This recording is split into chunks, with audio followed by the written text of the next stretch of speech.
Okay, it is officially 12:03, and that is literally 1 minute after I said we would wait another minute. So I'd like to welcome everybody today to our third in our Criminal Justice Connect series. Before we get started, I want to make sure everybody does know that this is being recorded.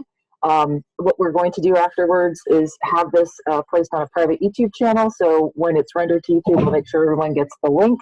If you want to see it, or maybe can't stay the whole time and want to see the rest of it, hear the conversation, we'll have that available then after the presentation in the coming days.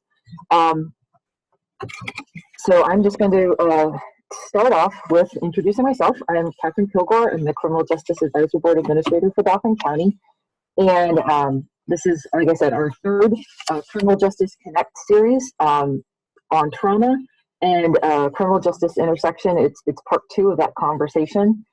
We had a training back in November that actually presenters are on the line now. Randy Yeager, our Director of Human Services, and April Riddick presented on general trauma, what it is, and its impact. And we also tried to screen the resiliency film. Had a little bit of technical issues, but had some other viewings of it, and started the conversation really around what trauma is, what it means, what resources there are, and talked a little bit about adverse childhood experiences. So that was the first part of the conversation. The second part is what I'm very excited about, to discuss the impact of trauma specifically relating to the work we do in criminal justice. And we have a wonderful speaker here, Lisa Kessler-Peters, whom you'll hear from in just a minute. I'm going to read her bio quickly. Lisa is a wife, a mother of three, and spiritual mother to many. She is an ordained minister, advocate, speaker, and author of Why I Tried to Die, a story of trauma, resilience, and restoration. She has her Bachelor's of Science in Criminal Justice and her Master's of Science in Applied Behavioral Analysis. She is also a certified recovery specialist, trained as a mentor and in trauma-informed practices. Her work includes reentry, recovery, restorative justice, and educating on and healing trauma. Lisa is not impressed by her degrees or accomplishments and believes her greatest asset is her experience. Lisa is a powerhouse of hope and inspiration. She doesn't hold back on sharing the real and raw things that she has been through. She has the ability to talk about all the trauma she endured, yet walk away from hearing her story inspired, not hopeless. She is vulnerable and transparent and has a way of making people feel safe to share their story. And we will hear from her in one moment. We also have Meredith Zorin with us. Meredith is employed for 14 years with the Dauphin County Probation Services as an officer, and she is currently the Quality Assurance Supervisor. She's a trainer in how being trauma-informed improves the criminal justice system, and is a presenter for critical incidents response training that is offered to law enforcement within Dauphin County. She also oversees the Accelerated Rehabilitation Disposition Program, as well as the Monetary Compliance Unit. So we'll be hearing from both of them as part of this series, and just during the presentation, if you have specific questions you'd like to ask Lisa or questions as they come up, please put them in the chat, and we'll try to address them once the presentation concludes. And certainly once we hear from criminal justice and get that piece of the conversation going, we'll do our best to facilitate all the questions. If something happens by the end, you don't maybe you didn't get your question answered or you want more time, please send those. You can either put them in the chat or email one of us, and we will definitely respond and have that provided to you. So with that, I will turn it over to Lisa, and thank you everyone for attending today. Now, Lisa, are you able to share? Yes, I am. I think I will be able to share. Before I start sharing, I do have a PowerPoint just to kind of help keep me on task, and also for people that like a visual and don't want to just look at our faces or our names. But I really just wanted to start by saying I have become so passionate about helping people to become trauma-informed, and also really just advocating for restorative justice. I originally got my degree in criminal justice back prior to my incarceration. and in psychology to try to figure out what was wrong with me in the world so that I could fix us. And I failed terribly at that originally.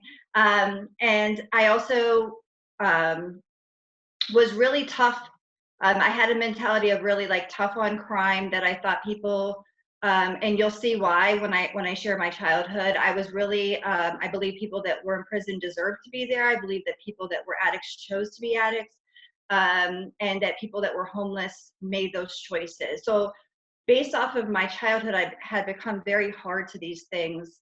And it was only through me walking through my own stuff that I do believe was very intentional for me to have my heart unhardened. That's a hard word to say. For me to realize that when we think of people in prison, a lot of the world, I'm not going to say people on this call, but a lot of the world thinks that prisons are filled with evil and bad people. And I would like to present that most people in prison are broken and have trauma, so they need to be rehabilitated and restored, and not, they do need to deal with their consequences, but not necessarily permanently punished, which a lot of our system is. Are you guys hearing me okay? Okay, because it looked like my Zoom like froze up for a second. Okay, so now I'm going to start to share. And I'm just thankful for this opportunity to be on this end of it and really just give my experience. Like I said, my degrees mean very little to me now. My experience is really what has made a huge difference in my life. So everybody sees that full screen? Can I get a thumbs up? Okay, thank you. All right, so I'm going to talk about some hard stuff, so protect your heart. And the good news is that I'm fully restored and I'm healed.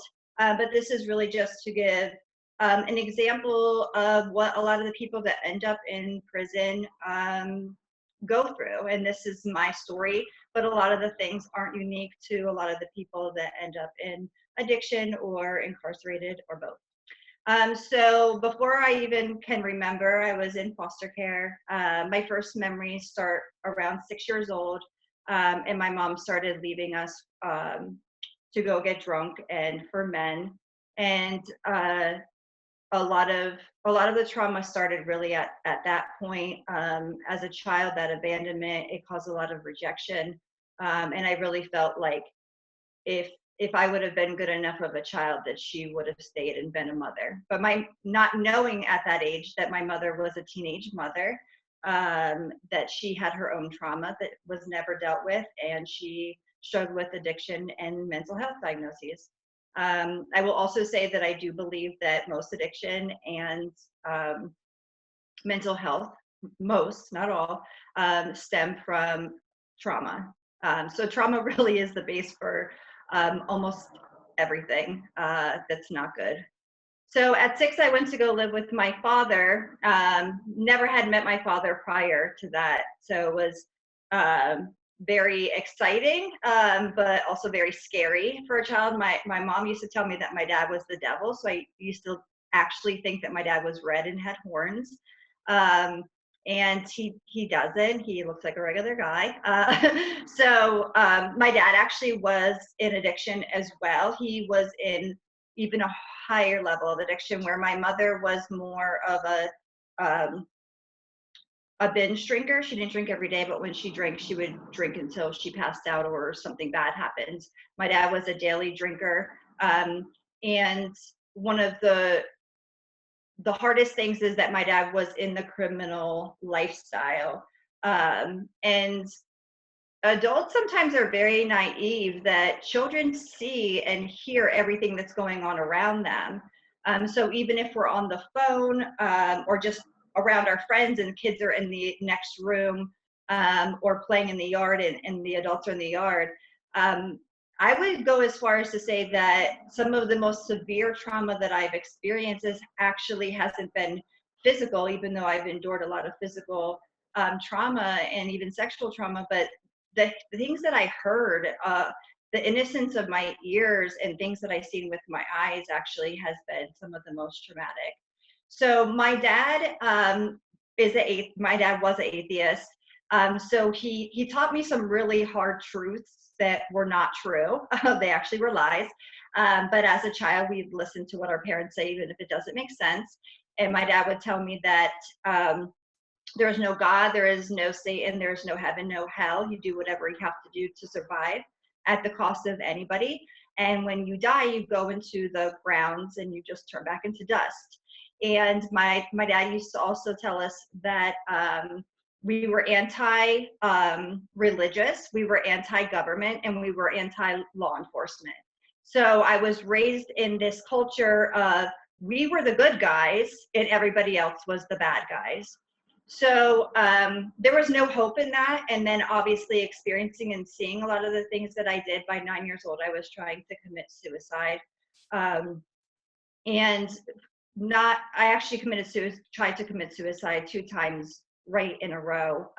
The first time I was actually punished for it, and so that it was a cry for help, and when it was responded in that way, it just reassured me that I had no value, I wasn't loved, and that nobody cared about me. So right after, I tried to attempt suicide for the second time, and that will be an ongoing thing for 22 years I actively tried to commit suicide. Right at the age of 9, I also watched my father go to jail. And because of being told that cops were bad, when the cops came to get my dad, even though my dad had done something bad, when I see them handcuffing him and dragging him away, and then them coming to get me as I'm hiding underneath my bunk bed, it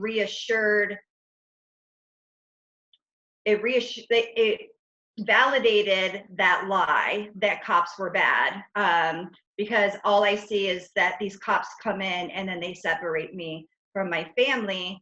And then even amongst us siblings, which there was 4 at that point, my mom went on to have 10 children. But at that point, there was 4 of us, and we even got separated. So there was 2 and 2. So I've been in bad foster homes and I've been in great foster homes. And the thing about even great foster homes is that they're not your people. And even if they love you really well, there's just this knowing that you're not loved. Which is a lie, because a lot of foster parents become foster parents so that they can love children that are going through hard things. But I talk about the things of at the moment in that time in my life, that's what I was thinking. And that was what was basically crushing me and causing trauma beyond what was going on in the physical. So I was in a couple of different foster homes, good and bad at that point. At 11 years old, my dad got out of jail. I went to live with him, and then he actually ended up going back to jail. So then I was bouncing with lots of different family members. None of them were really living a good life. Generationally, addiction and mental health has been very severe as far back as I've been known about. And so it was just this trying to find which home was doing the less harm. And eventually I just figured I would be better off on my own and ended up living on the streets. And just at the age of 11, 12, 13, I'm literally hanging out with grown-up men, which I still don't understand why a grown man would want to be hanging out with a young, not even a teenager. I was a preteen, but I was introduced to a lot of drugs. Weed and alcohol was in our home, so I was already privy to that and started using that stuff as early as 9. But by 11, I was being introduced to pills and different things. So at 12, my dad, I'm originally from the Scranton, Pennsylvania area, and at 12, my dad moved us to this area because he thought that I was going to destroy my life if I stayed there.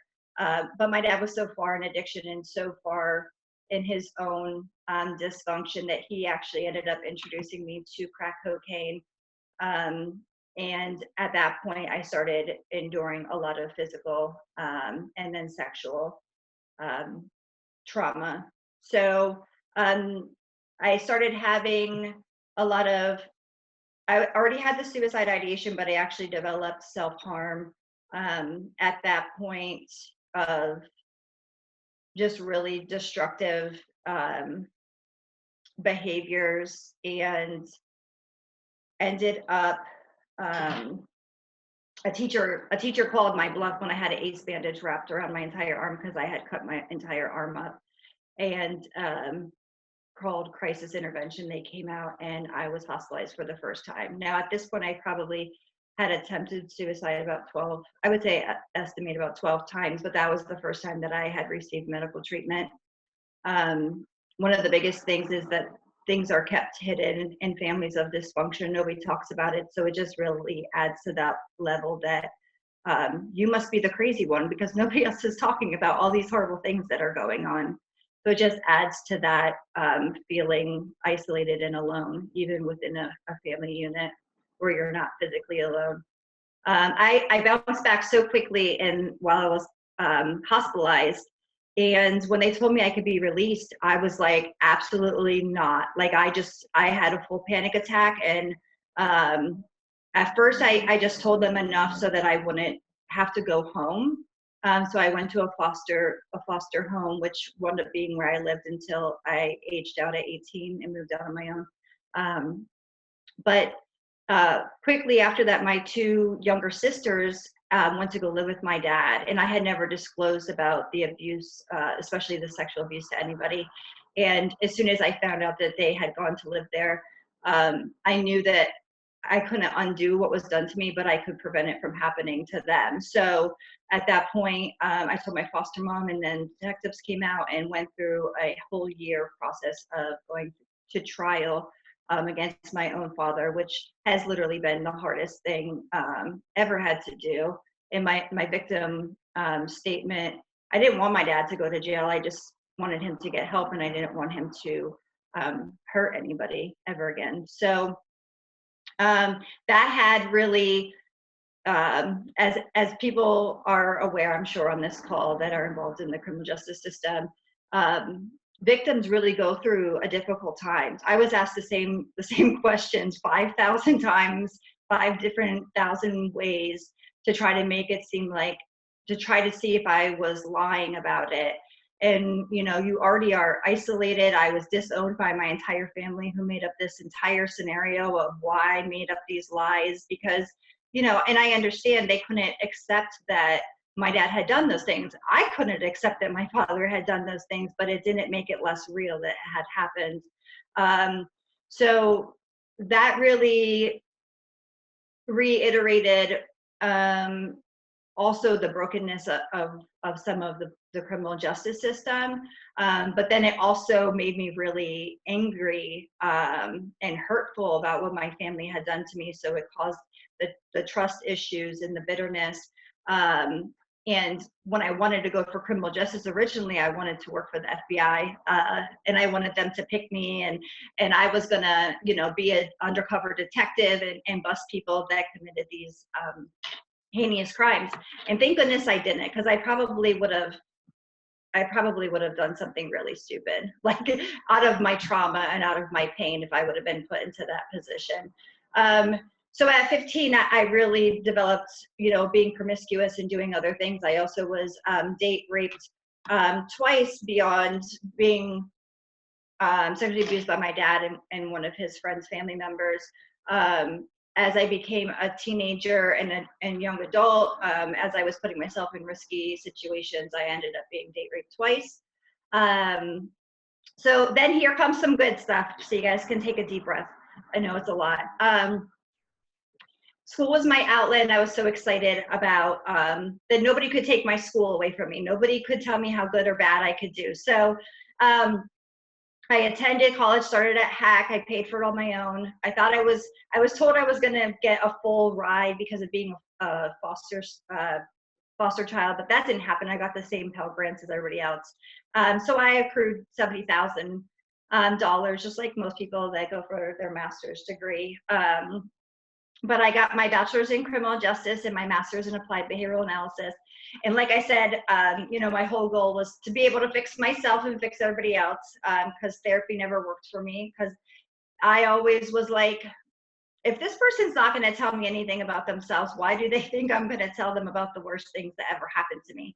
And nobody was deemed to be safe. You know, I didn't trust anybody. And still to this day, that's probably one of my biggest issues is trusting people. So I got married. I'm going for the American dream. I had originally 2 children, then I ended up having a 3rd child.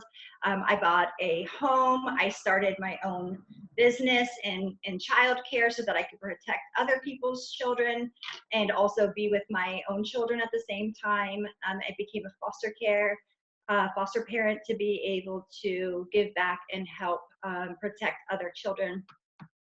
Not too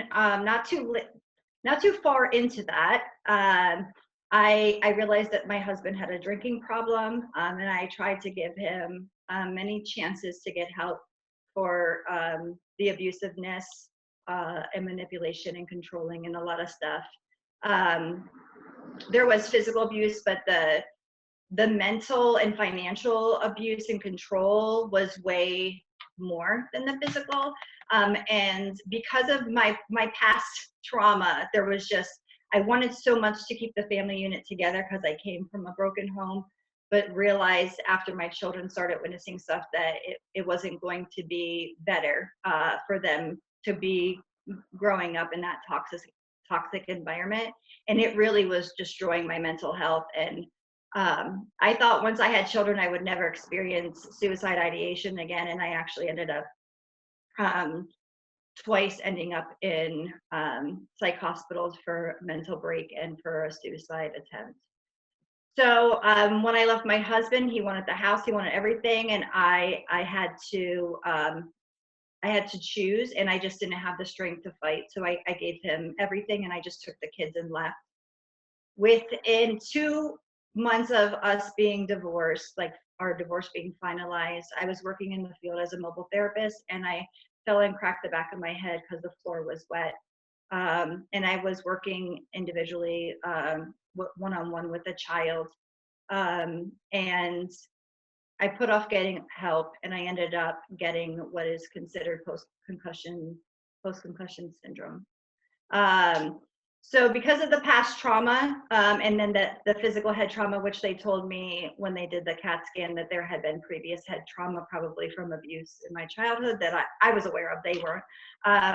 And when they told me, you know, we can't really always tell with concussions, this could be like a mild headache, or this could be worst case scenario that, you know, you're permanently disabled. Well, because I had seen and been through so much, and I was like, you know what, if something bad could happen to somebody, it's going to happen to me. So my mental capacity went to worst case scenario, and I think that played a big part in me completely unraveling physically. I ended up seeing 4 specialists, and wound up having to use a walker, and was on I was considered permanently disabled and on bed rest from 2011 until 2014, when I got arrested.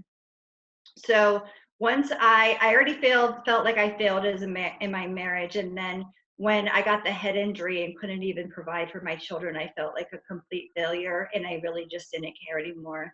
I thought no matter how hard I try, I can't ever have anything different than this life that has been given to me.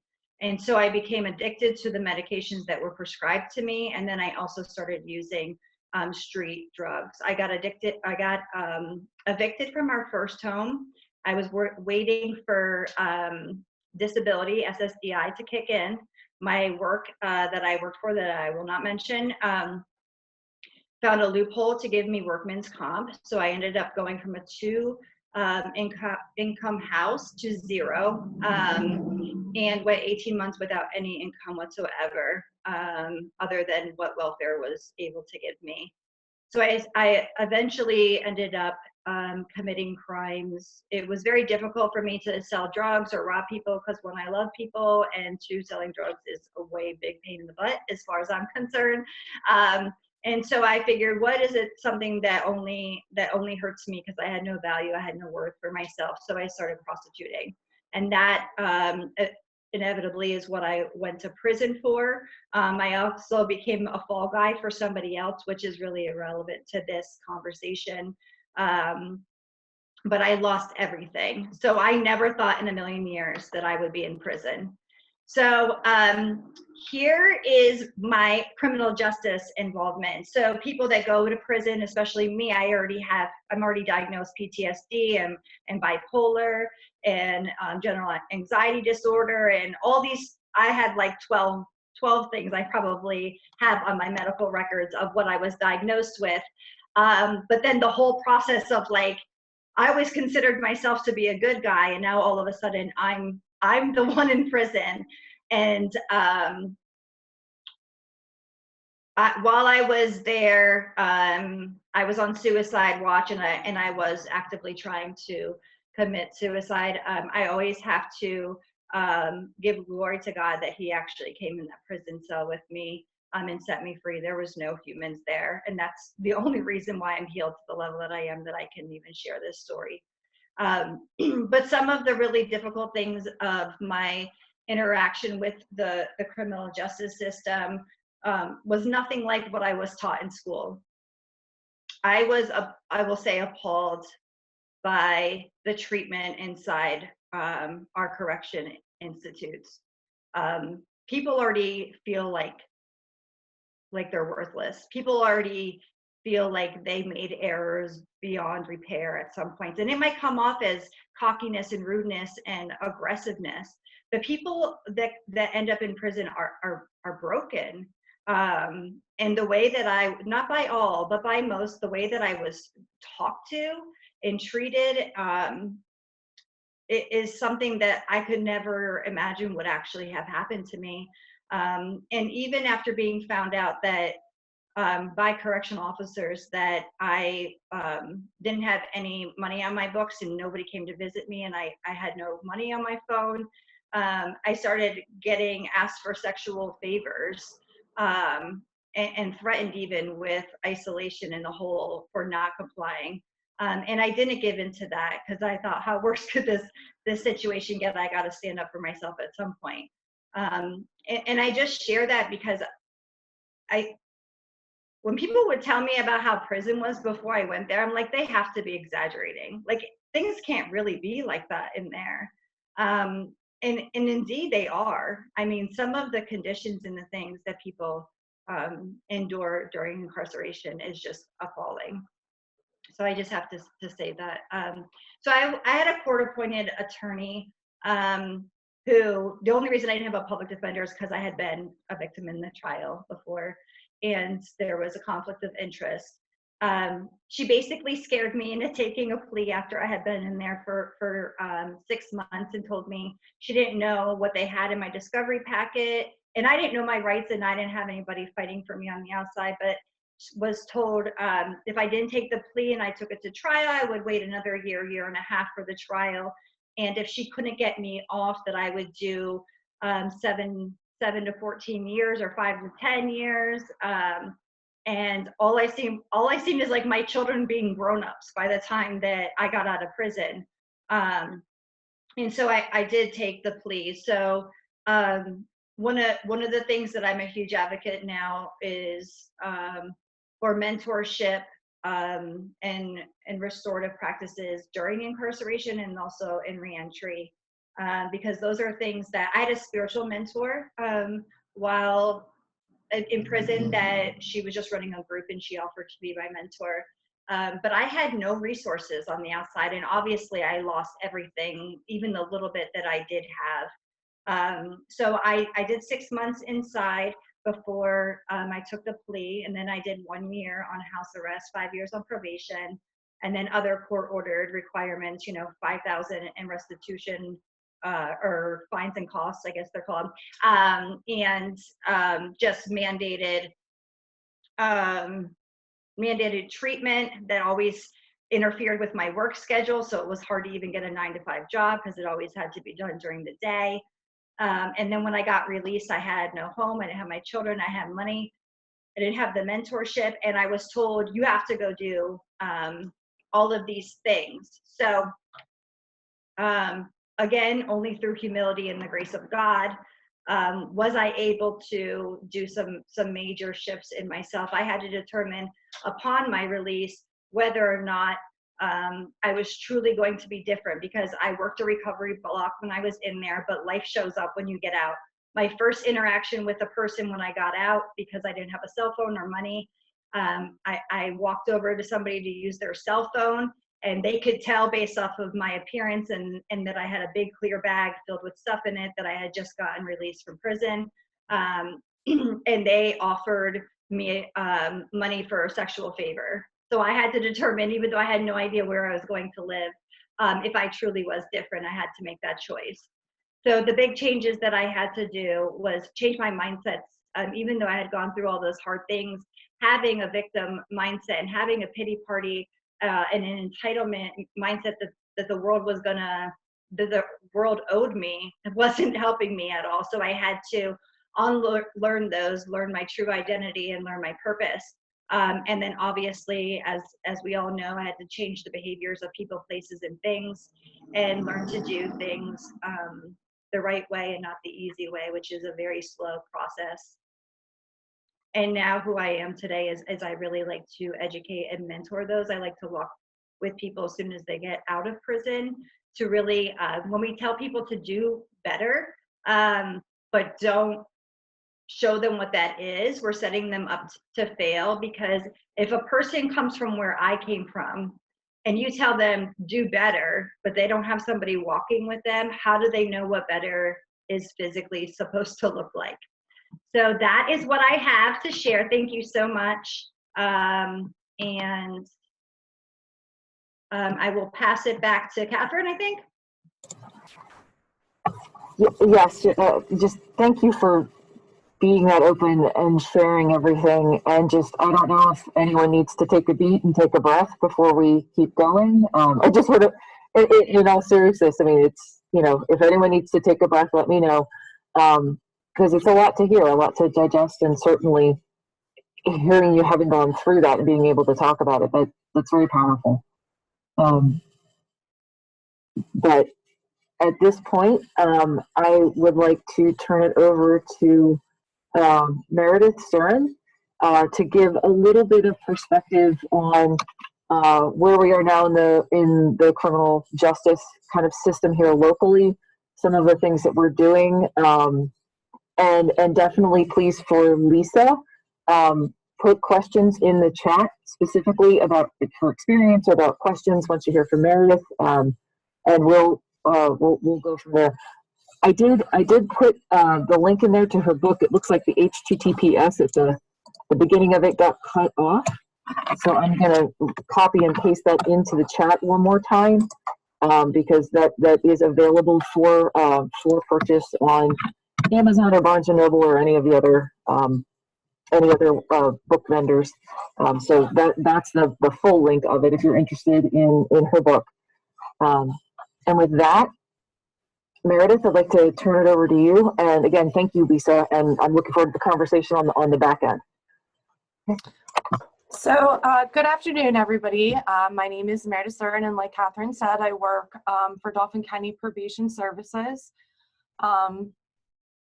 I started my career very early. I was an intake officer and processed a lot of information, heard a lot of stories. I wrote something called pre-sentence investigations for the courts on cases such as murder, molestations, rapes, and things of that nature. And one of the common characteristics that I heard throughout all the stories that I heard was there was a lot of trauma, a lot of unrest, a lot of families that were broken up, and individuals that had a very, very hard time in life, and felt very sad for them, and felt that we needed to do something as a criminal justice system for them. So I had the opportunity from intake. I became a sex offender officer and worked in the field as a sex offender parole officer. worked with individuals who were convicted of sex offenses, but along with that came working with individuals, the victims as well, and their families, because as horrible of an act as a sex offense is, as Lisa stated earlier, a lot of times the victim and the victim's family don't necessarily want the individual to be incarcerated. They want them to be granted help. And that goes the whole way across the spectrum. It's not just with sex offense cases. It's for any type of case, simple assault case, robberies, burglaries, that kind of thing. When you talk to family or even that individual, they will say that they want help. So I did that for a couple years, and I absolutely loved doing that. And I started, the county started evidence-based practices, which was like a completely new word to me. It was a new buzzword. It was a new way of doing business. And so I was young enough in my career that I was very interested in this new buzzword and wanted to hear and learn everything I could about it. So I was given the opportunity to do the quality assurance supervisor. And with that, I have been positioned so well in the criminal justice system in that I get to participate in certain projects here. I have watched the Stepping Up initiative happen. I have watched us move to evidence-based practices. I've got to develop a relationship with human services, see how they operate, and pick some of that stuff and bring it back to us criminal justice-wise. I've gotten to sit on a lot of committees and see what other counties are doing and even what other states are doing and talk to other people about that. But I would say probably about 3 years ago is when I started hearing the buzzword for trauma. And it became something that immediately went off in my brain as an aha moment. And I was like, I got to know more about this. I ended up attending a training at Holy Spirit Hospital with our hospital staff. I was given that opportunity. And it spoke to me on an individual level as a woman, as a person, as a mother, as a wife. It spoke to me on a professional level as an officer that deals with individuals that have experienced trauma. It also speaks to me as a supervisor of employees that I have seen deal with trauma. And it was like, I walked out of there and I was scratching my head and I'm like, how are we going to conquer this? Because we have so many forms of it occurring, and I just wanted more education and more training to be able to deal with that. So I'd say about 2 years ago, we applied for, was that 2 years ago, Catherine, for a grant opportunity to participate. And we did trauma-informed responses in the criminal justice system. Learned about that, and I just want to kind of do a brief overview of what we did at that. It is a full day long training. The intent of it is to hit our officers at the Dauphin County Booking Center, pre-trial, guards that are in the prison, probation officers, anybody, because it gives an awareness to anybody that's working and involved in the criminal justice system about trauma, what trauma actually is. It's to understand and increase awareness for it. So we want to, so that we can impact it on behavior and develop trauma-informed responses, such as not asking the same question 7 times to a victim, trying to get, re-victimize them. So through this training with our officers and people that are justice involved, we're able to avoid the re-traumatization of them. We're able to ensure safety for all, reduce recidivism and promote recovery, which is very important for everybody that's involved in this process. So in that training, we can change how we respond to individuals that have experienced trauma. We will review 6 models with officers or anybody that is interested in this. We give the definition of trauma, the effects of trauma, what we're going to see with that, our individual differences, essentially how someone deals with trauma is different from person to person, and trauma-informed responses and trauma-informed systems. So like I said, the overall goal of the criminal justice personnel is to give them respect, information, safety, and a choice when dealing with an individual that has experienced trauma. We want to teach them to avoid, approach, communicate, and respond calmly and effectively with an individual that has experienced trauma.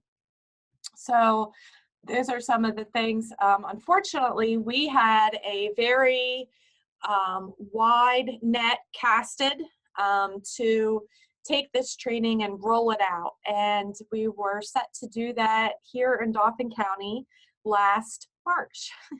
And COVID hit. And so we have not been able to roll this training out due to group capacity and things of that nature. As a trainer, I was left of, is this something that I want to do with our criminal justice and our officers on virtually, or is this something that I want to do in a group setting? So it is something that we're still talking around and tossing around about.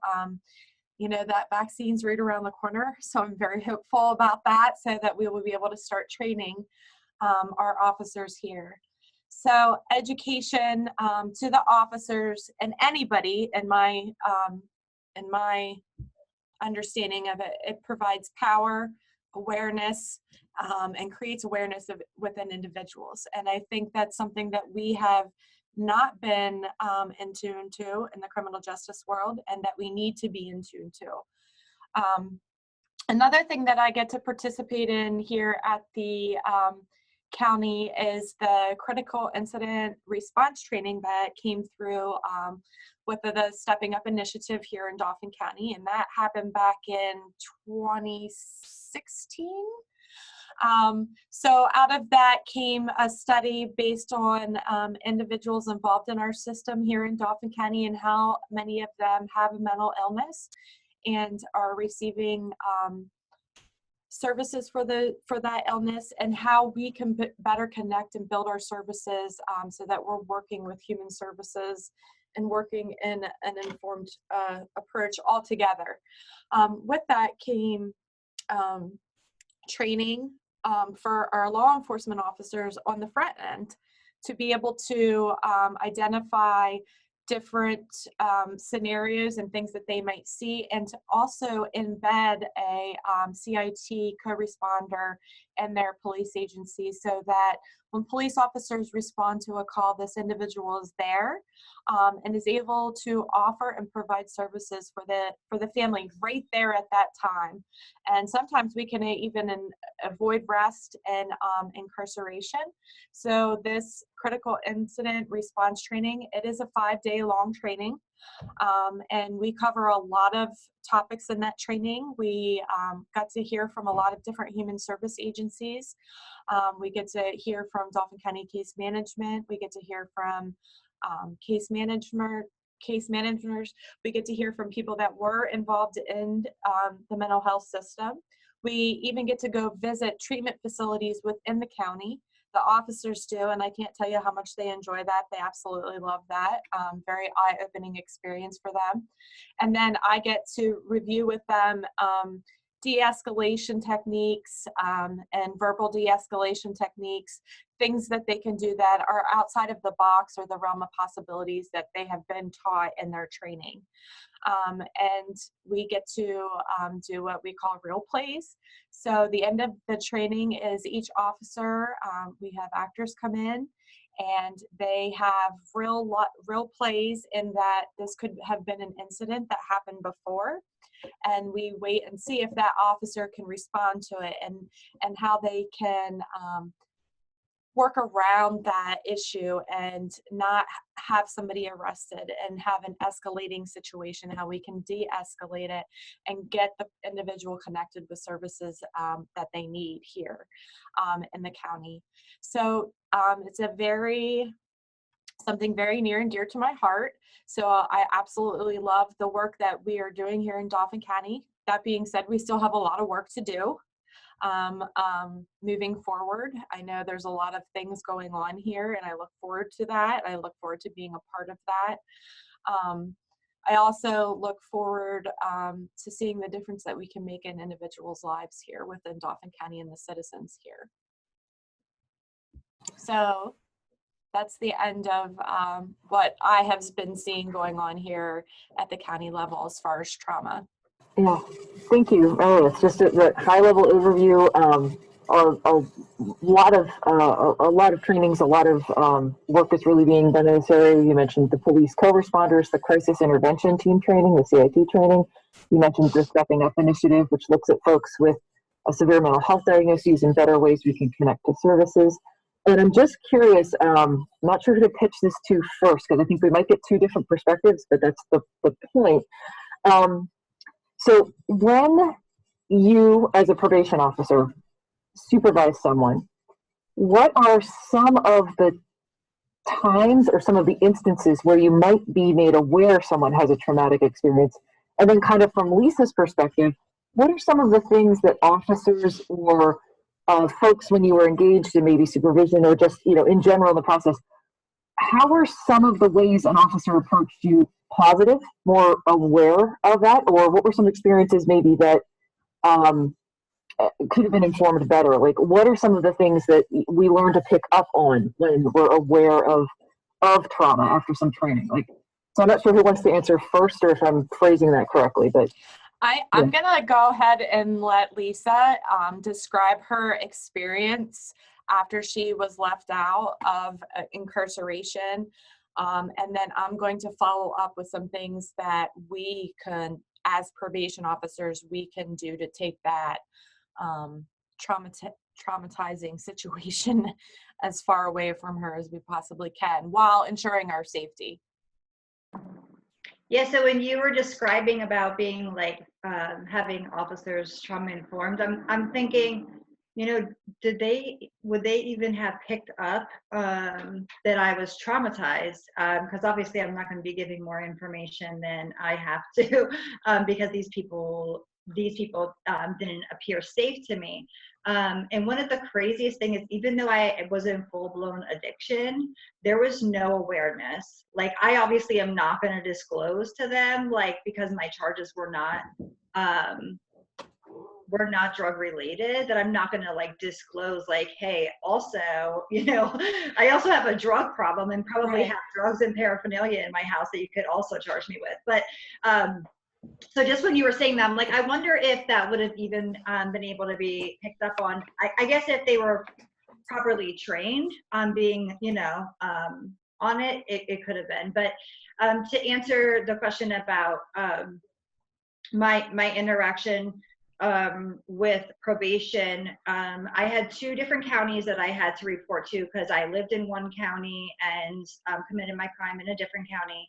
And so upon my intake, in the one county, the intake probation officer, now when I tell you that when I got out of jail, I was like so ready, like to restore my life and to do everything. Like, even the judge, when I got sentenced, said, like, I have no worries about ever seeing you again in my courtroom, because it was like just that known how serious that it took me 2 seconds of incarceration to be like, everything and anything that had to do with me getting here is done. Like, none of this is worth being away from my children. So I went into my intake and I'm like super optimistic, and I'm talking about how I'm going to be doing all of these great things with my life, and I'm going to volunteer and I'm going to give back and I'm going to help.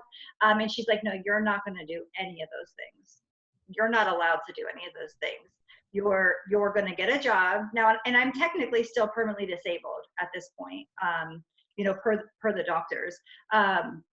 You're going to get a job, you're going to pay off your fines and costs, and you're just going to do what you have to do. And she literally just took all that hope that I had built up, that I was going to have this different life, and she literally just squashed it. And I said to her, I said, if I didn't have Jesus, I would leave here and get high right now. Like, I just told her that, like, that, and that was the truth. And I got in my car and I cried. Like, I angry cried that a human person a human being in a position of power and authority would think that they had the ability to treat another human being that is trying their very best to get their life back together. And I have never reported, I've never reported an officer, I've never reported any kind of officer. And I was so compelled that I had to report her, because I knew that I had the strength, because of my faith, to go beyond what that woman said to me. But for so many people, as you know, the recidivism rate and the re-incarceration rates are so high, people already feel like crap. They don't need to be pushed down by any means. So yeah. So yes, that is a terrible story, and I'm sorry that happened to you. That should not happen to you. So one of the things that we are doing here on the front end to combat this is that, first of all, we're doing motivational interviewing here with our officers. So it's 2 days. It's actually 4 days total in training. And then after that 4 days in training, then they have to then use these skill sets that they've had with their individuals that are on supervision. And then we have to report it. So we're ensuring that we have follow-up. So we have the technique and then the follow-up with them. So I participated in this motivational interview training, and it became very clear to me that sometimes people take things a little too personally. And this is our job.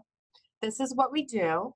This is the decisions that we have, that you have at the end of the day, and it's your decision. I'm not too sure why an officer would feel necessary to take your hope and to smash it and say that it's not going to happen, because that it should have been built on. It should have been encouraged. It should have been developed. The other thing that I hear is that history of trauma and everything that going on. My goal would be to have human services and the criminal justice system bridge a gap, and that has been going on for years, and to communicate and to talk to one another about their involvement with that individual. Now, with that comes HIPAA and it comes all this tape around it, but we need to get to it because it needs to happen. We need to all be on the same page with what we're doing, so that we can better aid and help. And the more help and aid that we can provide and give, and the uniformity that we have, the likelihood of your success is going to be so much higher. So you're probably seeing, you're coming to us and we're going to ask you the same questions that you were probably asked at a human service that probably was asked to you at booking. So it's looking to share that information in a uniform way without re-traumatizing you. That information should absolutely be documented, because that's going to change how we could potentially supervise you. So I noticed in your presentation, one of the things that I saw was the history of abuse. Some women I have seen come in, they tell me, I cannot have a male PO. I just can't. They've experienced so much trauma. We at that point are going to change their parole officer to a female if that's their request, because that's where they feel comfortable with and who they can communicate and talk to. So we're going to make those changes. Another thing that I've noticed is our waiting room. So I went to the trauma-informed training and I went in, and our waiting room is extremely small. So I don't know if you've ever dealt with anybody that's been incarcerated, but they're in a small area for an extended period of time. So they get out, they come into a sitting room that is a very small area. There's people coming in and going out. There's doors clanking, they're locked doors, which is probably characteristic of what they've heard while they're incarcerated. So these are all what we refer to as triggers. They could be triggers for them and could start a memory for an individual. So we want to decrease that anxiety level with them as much as we possibly can. When I was an officer and I dealt with people, you know, I get really sweaty when I come in here. My palms are really sweaty. I feel like I did something bad. And, you know, it would be me saying, there's nothing for you to be worried about here. You're here to have a visit with me.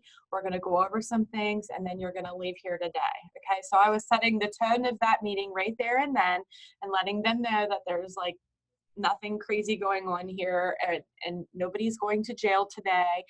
If somebody was going to jail, I was very honest about that, because that's who I am as a person. That's how I am as an officer. I'm not going to mislead you. I'm not going to trick you. I am honest, forthcoming, and that's how we need to be in the criminal justice system. And we need to be that way with people for a reason. And that's the very reason right there. Our integrity speaks at that point. I think that's so good. Is just the common decency of respecting one human to another. I had one CO that was in the jail that he just talked to me like he was my neighbor. And I came to him and I just had to ask him, I'm like, thank you so much for just treating me like a human being. Like, why are you nice to me? And he said, you didn't do anything to me. You being incarcerated is your punishment. I don't have to mistreat you as part of your punishment. I said, could you please share that with your coworkers? Yeah, share that with some of you.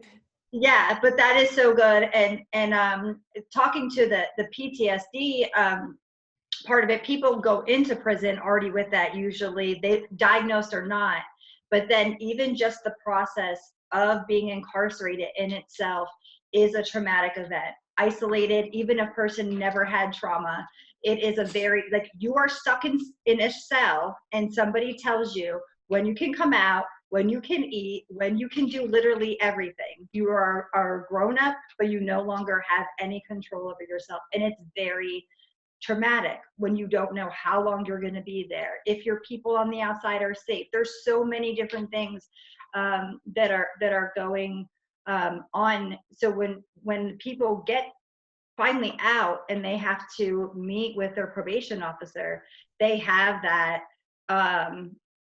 that response to trauma, that PTSD of like, oh, they're going to pick me up for something, you know, even if you're not doing anything. And I had that for a very long time. Even anytime I would drive anywhere near the prison, I would start to get shaky and my palms would get sweaty. And I'm like, it would just be like, they're coming for you. Like my heart's pounding. I'm like, you're not doing anything wrong. There's no reason for you to be arrested.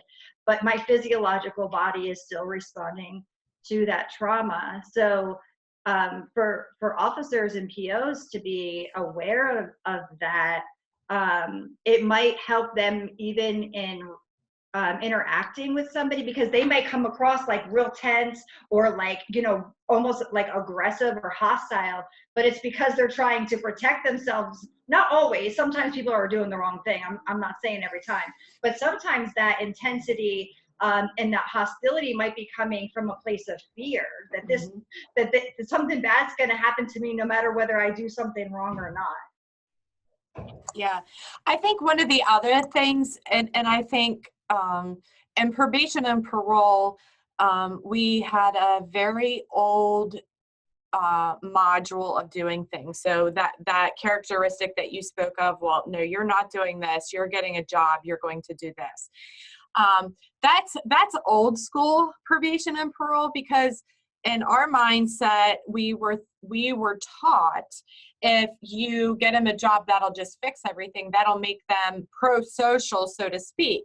Well, that doesn't make somebody pro-social, giving them the job, because that you're not giving them the ability to be able to maintain. You're not giving them the personality characteristics to be able to deal with confrontation or a disagreement or upsetness. You're not giving those strategies on how to deal with whatever's going on in their life. So they're just going to walk away from the job. So one of the things that we do with individuals when they get released from incarceration, I think that we need to do better, is there needs to be a clear expectation across the board about what the goal is. What are we working towards? What's our first goal? Our first goal is what? The second goal, I think people try to put 20 things in their baskets, and they get very overwhelmed with that, and that's not something that we can do. So I like to start small, because then that way they get that goal and you get buy-in with it, and they're like, oh, I did it, and they want to do the next thing, right? It's kind of like, you know, when we have young children, it's the same thing here. And like you said earlier, a lot of these individuals are not taught this, so we kind of have to form that relationship with them and to walk them closely through it. At the same time, we need to ensure that we're, like you said, the mentorship, we need to ensure that they have strong ties within their communities, so that when we back out, when criminal justice backs out, and they still have something going on in their life, that they have somebody to talk to about this and to run this by with them. And I think that's something else that is leading to our high risk of recidivism, is that we're not giving those supports within the community, you know, as quickly as what we should, and building and co-facilitating that relationship with them. So case planning comes in there, small baby steps comes in there. And we went from a pendulum of retribution back to rehabilitation and what that looks like. And there's been so much success in human services on how that happened, and within the juvenile justice field on how that happened, that the adult field is now adopting these practices and taking them in. And before we even get anybody involved in the system, can we get them diverted out of the system? You know, and then when they are involved with probation and parole, what are we dealing with, and what services have they already done? What can we try that's new with them, and things of that nature, so that we can lead them away from us. And I feel like this is a good time to plug that on March 18th is our next section, Criminal Justice Connect, which actually deals with risk need responsivity. So some of the things that Meredith is talking about, you know, setting goals, being able to be aware of what somebody needs to move forward, case planning and that sort of thing will be discussed at that session. So just a little bit of a plug there. But following up to this discussion, yeah, I'm not subtle. Following up to this piece of the discussion, it sounds like tone is obviously incredibly important. Trying to see someone as a human being first and foremost, as much as the situation, the person it is, focusing there first, and also just being open-minded and using skills that are built like this motivational interviewing, which, you know, open-ended questioning, that kind of thing. Those sorts of skill sets are incredibly important. I wonder for Lisa, when you were able to build rapport with an officer, were those the kind of characteristics you saw? You mentioned originally, based on your past experience, you were not going to trust law enforcement, you were not going to maybe trust an officer or reach out. Was that rapport the turning point that allowed you to then build that relationship, if you did? Yeah, so for both counties that I was in, I had like a couple different POs, because, you know, sometimes there's shifting of it. But then I got like sound, stable, steady POs, and they both were very, you know, they always wanted to make sure that I was doing what I was supposed to, but they were very, they protected my dignity, and they were very respectful. They allowed me to talk about things that they didn't even really need to know about. They just listened to me when I was sharing not only my my goals and what I was doing, but also what I wanted to do, and where I wanted to go, and just my frustrations with the system.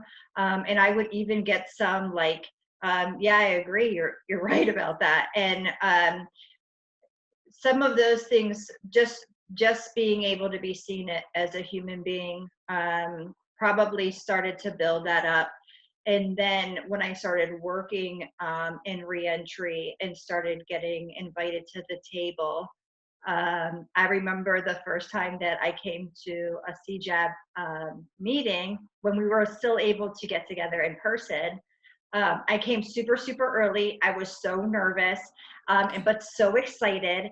And I remember being treated like I was just, even after I said I was a reentrant, because I started to build up my own, you know, self-confidence in it, of just owning, you know, the accountability piece of who I am. You can't hide from it, so just, you know, talk about it.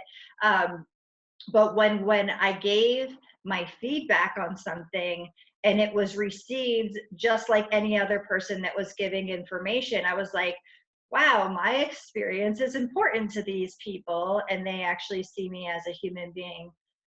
So that is when, and especially you, Catherine, and even Ashley Yinger, just really just supporting me, not, you know, in any way other than inviting me to things and asking me for feedback and just being encouraging that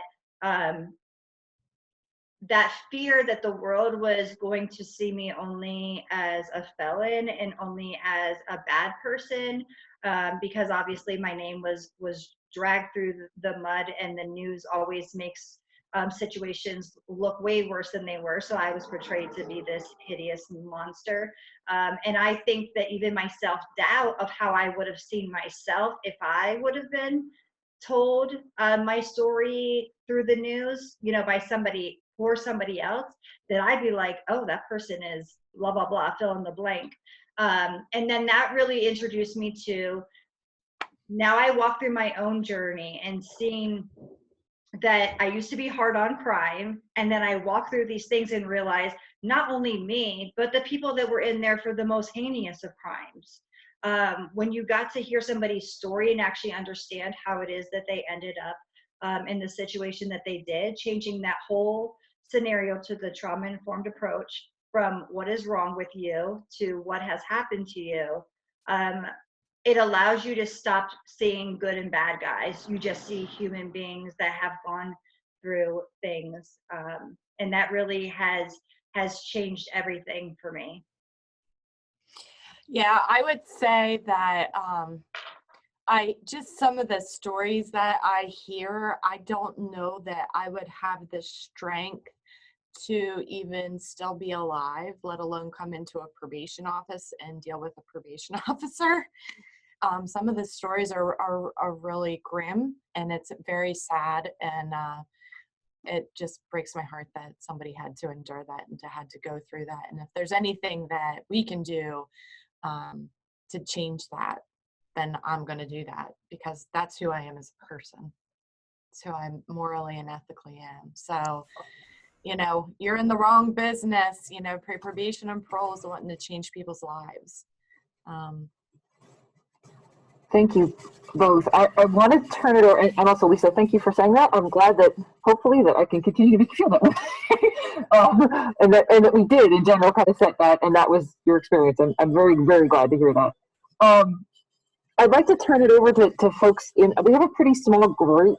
I think you are able to control muting and such. If you would like to actually ask a question, I can let some folks, I can unmute folks potentially. Are there any questions from the group or anything that you want to hear more about, specific initiatives that we're undergoing, anything about Lisa's experience, any more in general as we're kind of continuing to discuss how trauma and criminal justice sort of are intersected, whether we want them to be or not. So if anyone wants to raise their hand, just wave like that, or, okay, April, all right, you're unmuted. All right, go for it. I think one of the questions you asked a little bit ago, Catherine, was about like whether or not she would have been open to telling officers about her traumatic experience and whether or not that, you know, they would have talked to her or behaved differently. And that's one of the things from the human services perspective that I really encourage across the systems when we're doing our trauma training is really about, it doesn't matter. We should just make the assumption that somebody has experienced something in their life and treat them with the dignity and respect that it's what happened to them instead of, you know, what did you do? Because the overwhelming majority of research suggests that very, very few people have an ACEs score of 0. So I think, you know, I can appreciate where, you know, you're saying, well, we're asking these questions, and it certainly does absolutely help us to understand, could you be given a female probation officer, because that would be what's safer and more comfortable for you. And those questions do need to be asked, and people need to feel safe to share them. But I think from an overall perspective, it's just more helpful to make the assumption, and I don't mean that in a negative way, I mean that in a positive way, to show the same kind of dignity and respect that we would, regardless of what that is, that something probably did happen to an individual that we've come into contact with, whether it's at our drug and alcohol services or our children and youth services or our criminal justice population or our, what have you. So I appreciate that we're talking about people having, the opportunity to share their situation, but I also feel like it's not always necessary. And I agree with you. So, it's just for us, it's for criminal justice individuals to be aware that what trauma is, and that over 90% of the population has dealt with it, whether you're justice involved or you're not justice involved. We have all had it. So you need to be mindful of that, and you need to be watching for certain characteristics of that.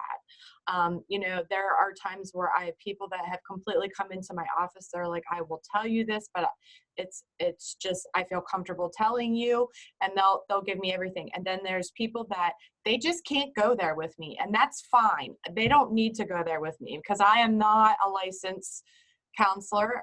That's not what I'm there for. I am there to hear that and to get them to where they need to be so that they are okay. So I completely, absolutely agree with you on that, April.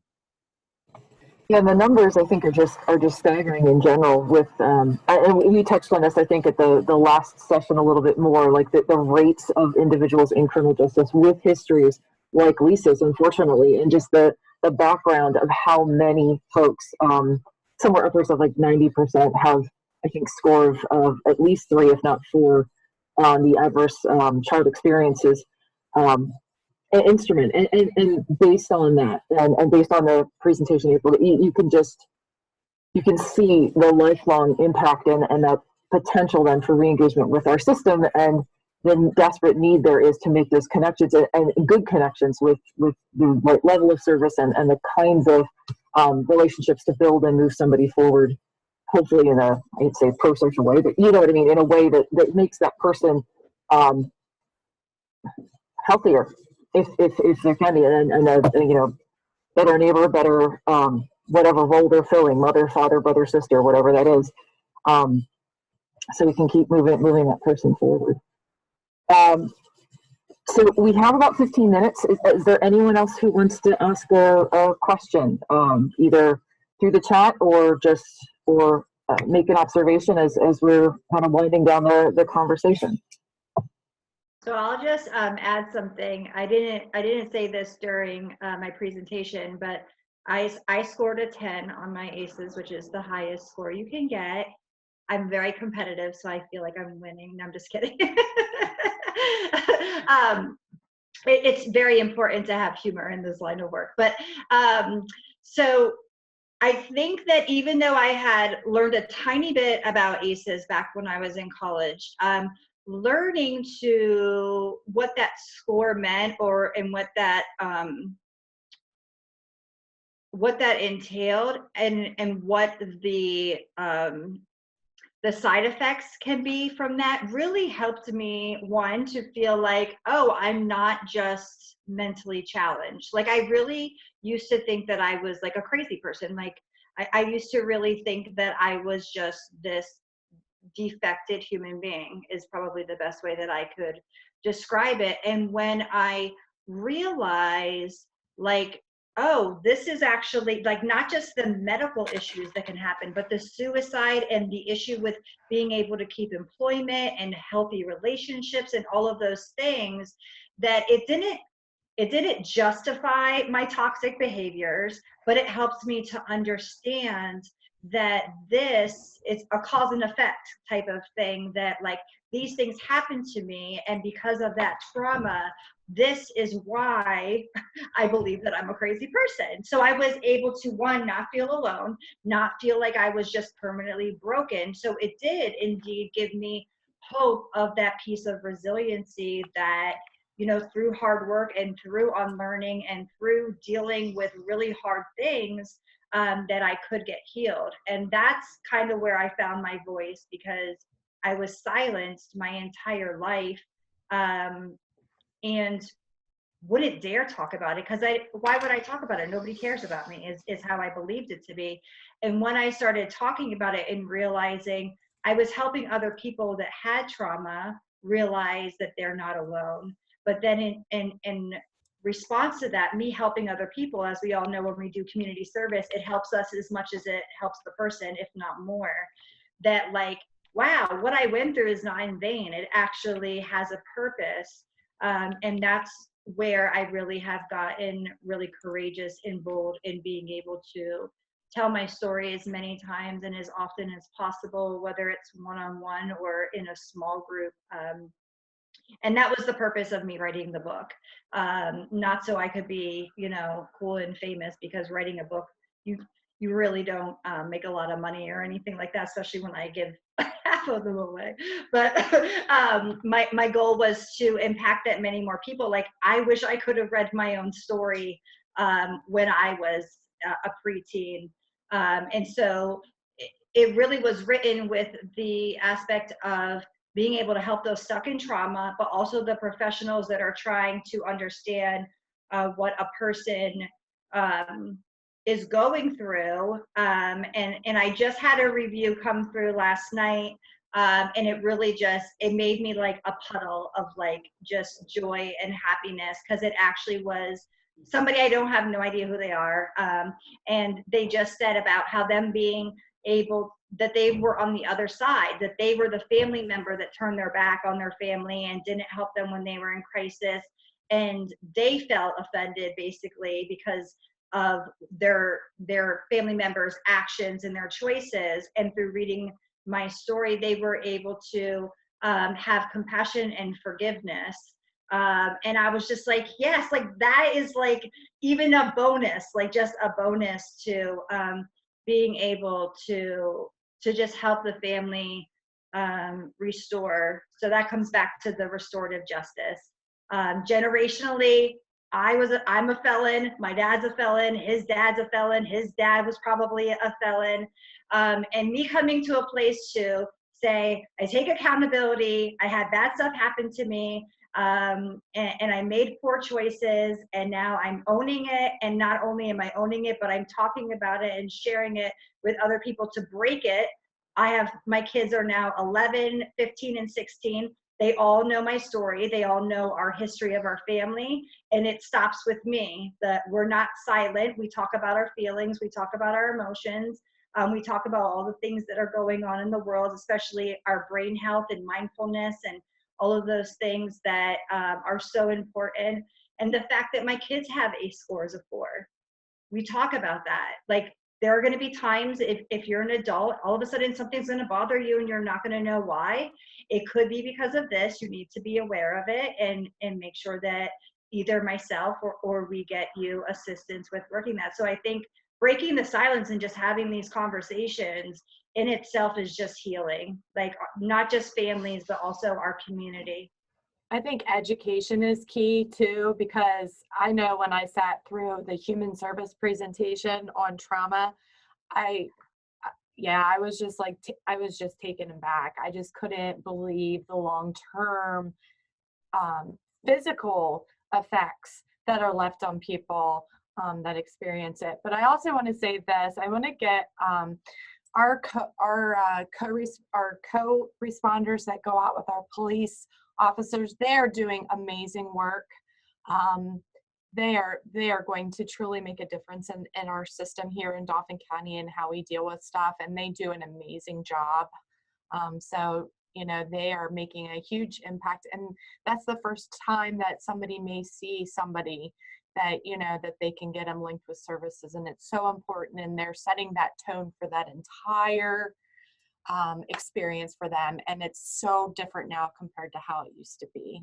You know, it's nothing better than leading by example either. Like, you know, we're talking specifically about like POs right now, but I think, you know, we've had some communication about the police response as well. And so by having that individual out there with them, they're seeing, well, this actually is successful when we talk to people differently. And, that successful example and that walking, beside them and that showing people how things can be done differently often speaks a lot more than any policy or procedure. Any one of us write them, 400 of them a day, it feels like sometimes, right? But Yeah. we can write it till we're blue in the face, but just seeing it in action really impacts so much differently. Yeah, this is, there may or may not be a co-responder present on the line right now. So in all seriousness, thank you for, if you are on the line, for the work that you are doing. And that is one of the pieces of the Stepping Up initiative specifically that I think has had a huge kind of shift. The crisis intervention team training and being able to implement, and the commitment from the district attorney's office and our law enforcement and human services to be able to implement our co-responders and bring good people into the field that allow us from the front end to the back end of the system start to make these adjustments in how that interaction begins, how it then continues with the information we have as a system, and then how our folks in the system are trained to be aware and respond to this concept, how trauma impacts us as criminal justice folks by working in the field, and how it's impacting our populations based on prior experiences, prior triggers, and things they may experience again as they're walking back to the community and becoming, a part of our society again. So we're coming up here on 1:30. Last minute wrap up. If anyone have any final words, and if not, I'll give a closing kind of announcement here. Okay, well then, thank you all for your time today. Lisa, thank you so much for your powerful story. Meredith, for the conversation. April, too, for the feedback and other comments and questions that came in as we were discussing this issue. This is part of a beginning. It's certainly not an end to the conversation. As I said earlier, on March 18th, we have our next one. It's an every other month kind of lunch and learn type format. Risk needs responsivity is the topic. All of the topics are selected by folks in the community through survey. We're going to do these kinds of sessions up through at least the August timeframe. Hopefully by then we'll have a vaccine. Again, we're trying to do as a CJAB reentry subcommittee some community outreach, and this presented as a platform and opportunity for us. I will be sending folks some links to information. There's the Pennsylvania Trauma Informed Network, and actually I can just put it in the chat here really quick. If folks want information about where Pennsylvania is on this issue, there is a specific re-entrant kind of sub webpage that you can find. So also I'll send you some information on the ACEs in general. It's a kind of a carryover, but we talked more about ACEs in the last presentation. So I'll send you some link to information about that if you'd like to learn more, and also some links to resources that Human Services provided during the last session. So if you know of anyone who needs assistance, or if you want to have those numbers on hand to give those out, you'll have those then available. So with that, I'd like to thank everybody for your time. This recording will get rendered and be able to have a link for it on YouTube. So if you want to share it, invite other folks who might be interested in this kind of conversation with us. As county criminal justice representatives, obviously we try to make sure that you have access to us, know who we are, and if there's something we can do as we're working to improve the system, let us know that. Our goal ultimately is, I can't say to be put out of a job, but kind of. Ideally, we would have a way that people who come in contact have their needs met and don't come back. That's the biggest, broadest, happiest goal that we have. So, in a nutshell, that's hopefully what we're moving towards. Lisa, Meredith, anything to add? All right. Thank you so much. All right. Thank you, everybody. Thank you.